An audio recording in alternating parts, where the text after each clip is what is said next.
Welcome to AITV. Honey trap ఈ పదం మనం చాలాసార్లు వింటుంటాం.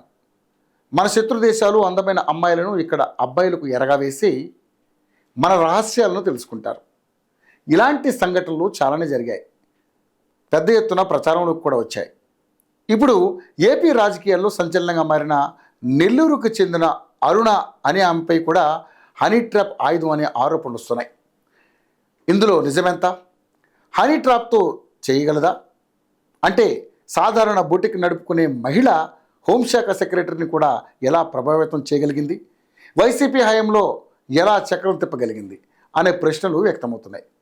వాస్తవంగా చెప్పాలంటే అరుణ అనే మహిళ అంత రిచ్ కాదు. మొదట్లో చిన్న టైలర్ షాప్ మాత్రమే ఉంది. అందుకే పెద్ద ఎత్తున లంచాలు ఇచ్చి పనులు చేయించుకునే పరిస్థితి ఉండదు.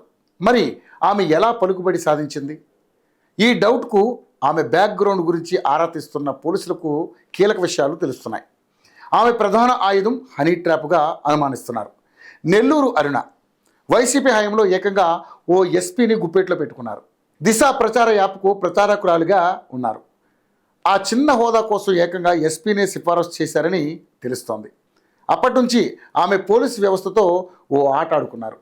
ఎవరికి ఎక్కడ పోస్టింగ్ కావాలో ఇప్పించుకునేవారు.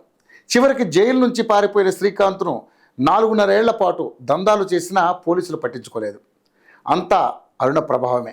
చివరికి మళ్ళీ జైలుకు పంపారు. కానీ ఇప్పుడు కూటమి ప్రభుత్వంలోనూ ఏడాది తర్వాత నుంచి పాత పరిచయాలతో దందా ప్రారంభించారు.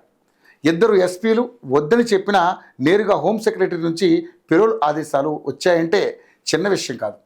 ఆమె ఏ స్థాయిలో ప్రభావితం చేసి ఉంటారో చెప్పాల్సిన పని లేదు. నెల్లూరుకు చెందిన 2 ఎమ్మెల్యేల నుంచి సిఫారసు లేఖలు తెచ్చారన్న ప్రచారం జరుగుతోంది. నెల్లూరులో వైసీపీకి ఎమ్మెల్యేలు లేరు, టీడీపీ ఎమ్మెల్యేలు ఉన్నారు. వారు ఎవరు?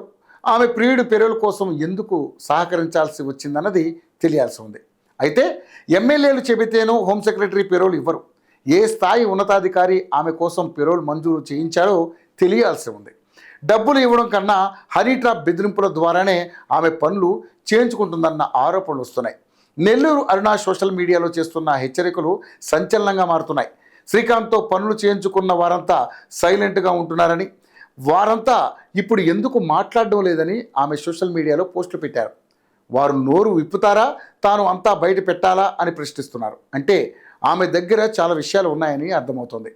ఆమె బయట పెడుతుందా లేకపోతే వాటంతటా అవే బయటకు వస్తాయా అన్నది తెలియదు. కానీ ఖచ్చితంగా అవన్నీ బయటకు వస్తాయని, ఎవరైనా సరే సాయం చేసినట్లుగా తెలిసినా కూడా కఠిన చర్యలు తప్పవని ప్రభుత్వం హెచ్చరిస్తోంది. అయితే ఇవన్నీ వాస్తవాలను అరుణ చెప్పుకొస్తుంది. తనకు ఎలాంటి ఎస్పీలతో సంబంధం లేదని, తనకు శ్రీకాంత్ మాత్రమే కావాలని, అతనితో కలిసి జీవితాన్ని కొనసాగిస్తారని పలు ఇంటర్వ్యూల్లో కూడా చెప్పుకొస్తున్నారు. మరోవైపు ఆగస్టు 14న బుకే ఇచ్చి ఎస్పీని కలిసినట్లుగా ఫోటోలు నెట్టింట్లో వైరల్ అవుతున్నాయి. అయితే శ్రీకాంత్ టీడీపీ కార్యకర్త అనే వాదన కూడా తెరపైకి వచ్చింది. టీడీపీ కోసం తాను హోమాలు కూడా చేయించారని అరుణ చెబుతున్నారు. మరోవైపు జగన్కు కూడా బొకే ఇచ్చి కలిసిన ఫోటోలు కూడా నెట్టింట వైరల్ అవుతున్నాయి.